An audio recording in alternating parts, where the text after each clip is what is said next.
Good morning students. आज हम लोग लवण या साल्ट्स के बारे में अध्ययन करेंगे। सबसे पहले लवण कहते किसे हैं? वे पदार्थ जिनके जलीय विलयन में हाइड्रोजन आयन के अतिरिक्त कोई अन्य धन आयन तथा हाइड्रॉक्सिल आयन के अतिरिक्त कोई अन्य ऋण आयन हो, लवण कहलाते हैं। या इसे इस प्रकार भी परिभाषित किया जा सकता है कि जब किसी अम्ल और क्षार की उदासीनीकरण अभिक्रिया के फलस्वरूप जो पदार्थ प्राप्त कहा जाता है। जैसे मान लीजिए जिंक सल्फेट है। जब जिंक सल्फेट को जल में घोलते हैं तो जल में घोलने पर जिंक धनायन और सल्फेट ऋण आयन के रूप में प्राप्त हो रहा है। इन दोनों पदार्थों में केवल एक धनायन और एक ऋण आयन है, लेकिन इसमें ना तो हाइड्रोजन आयन है और ना ही हाइड्रॉक्सिल आयन है। अतः ऐसे यौगिक जिनमें हाइड्रोजन आयन तथा हाइड्रॉक्सिल आयन के अतिरिक्त अन्य कोई दूसरा धन आयन या ऋण आयन वाला पदार्थ हो, उन पदार्थों को लवण कहा जाता है। इसी प्रकार sodium chloride, copper sulphate, potassium nitrate, ammonium chloride, इन सभी पदार्थों में एक धन आयन और एक ऋण आयन है, वो भी हाइड्रोजन आयन और हाइड्रॉक्सिल आयन के अतिरिक्त हैं। अतः ऐसे यौगिक जिनमें हाइड्रोजन आयन और हाइड्रॉक्सिल आयन के अतिरिक्त कोई दूसरा धन आयन या ऋण आयन उपस्थित होता है, उन्हें लवण कहते हैं।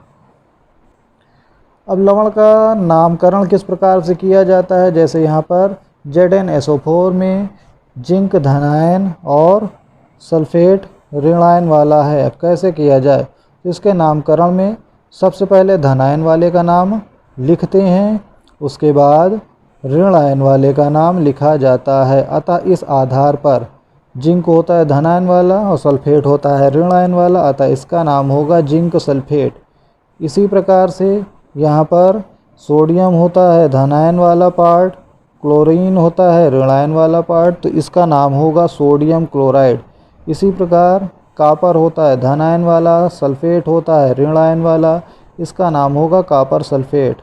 अर्थात जब भी किसी लवण का नामकरण करते हैं तो नामकरण करने में पहले उसके कैटायन वाले भाग का नाम लिखा जाता है, यानी धनात्मक आयन वाले के भाग का नाम लिखते हैं, और उसके बाद उसके आयनायन वाले भाग यानी ऋणात्मक भाग वाले पदार्थ का या तत्व का या आयन का नाम लिखा जाता है, और इस प्रकार एक लवण का नाम प्राप्त होता है। लवण के प्रकार, टाइप्स ऑफ साल्ट्स।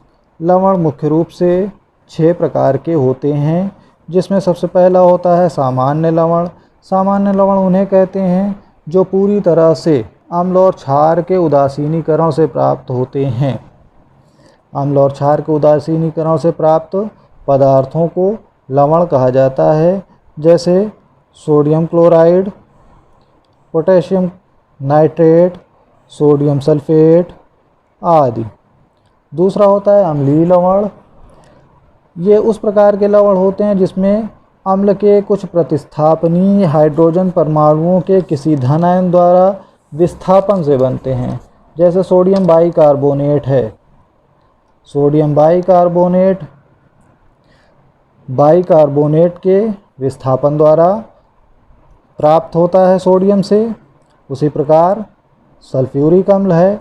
सल्फ्यूरिक अम्ल सोडियम बाइसल्फेट से प्राप्त होता है, तो यहाँ से इनको अम्लीय लवण कहेंगे, क्योंकि इसमें एक हाइड्रोजन आयन उपस्थित होता है। और आर्हीनियस के सिद्धांत के अनुसार ऐसे पदार्थ या ऐसे यौगिक जिसमें हाइड्रोजन आयन उपस्थित हो, वो सभी पदार्थ अम्ल कहलाते हैं। नंबर 3 है क्षारकीय लवण। ऐसे यौगिक जिनमें एक हाइड्रॉक्सिल आयन उपस्थित होता है, उनको क्षारकीय लवण कहते हैं। जैसे फेरिक हाइड्रॉक्साइड से ferric hydroxide chloride, lead hydroxide से लेड हाइड्रॉक्साइड नाइट्रेट, इन सभी में एक OH- आयन उपस्थित है, और ऐसे यौगिक जिनमें एक OH माइनस आयन वाले पदार्थ हों उन सभी को क्षारकीय लवण कहते हैं। नंबर 4 है द्विक लवण या डबल साल्ट्स। द्विक लवण में एक ही प्रकार के दो सामान्य लवण के जलीय विलयन के मिलने के फलस्वरूप जो नए प्रकार का लवण प्राप्त होता है उसे द्विक लवण कहा जाता है। जैसे पोटेशियम सल्फेट और एल्युमिनियम सल्फेट का मिश्रण या फिटकिरी, इसमें पोटेशियम सल्फेट एक लवण होता है और एल्युमिनियम सल्फेट दूसरा लवण होता है। इन दोनों लवण के जब संयोग से पोटेशियम एल्युमिनियम सल्फेट प्राप्त होता है तो इसे द्विक लवण कहा जाता है। 5वां है संकर लवण। संकर लवण उन प्रकार के लवण को कहते हैं जिनमें जलीय विलयन में केवल एक धनायन व एक, जिनमें से साधारण आयन या दूसरा संकर आयन होता है। जैसे पोटेशियम फेरोसाइनाइड होता है। पोटेशियम फेरोसाइनाइड में पोटेशियम अलग होता है धनायन वाला और फेरोसाइनाइड ऋणायन वाला पदार्थ होता है जो जटिल आयन बनाता है। अंतिम है मिश्रित लवण। मिश्रित लवण में एक से अधिक प्रकार के ऋणायन अथवा धनायन उपस्थित होते हैं। जैसे ब्लीचिंग पाउडर इसमें CaCl एक और OCl दूसरा, या फिर सोडियम पोटेशियम सल्फेट, इसमें सोडियम धनायन पोटेशियम धनायन और सल्फेट माइनस आयन, यानी एक से अधिक धनायन हो या एक से अधिक ऋणायन वाले पदार्थ हों उन सभी को मिश्रित लवण कहा जाता है। आज इतना ही, बाकी next topic next day. Good bye.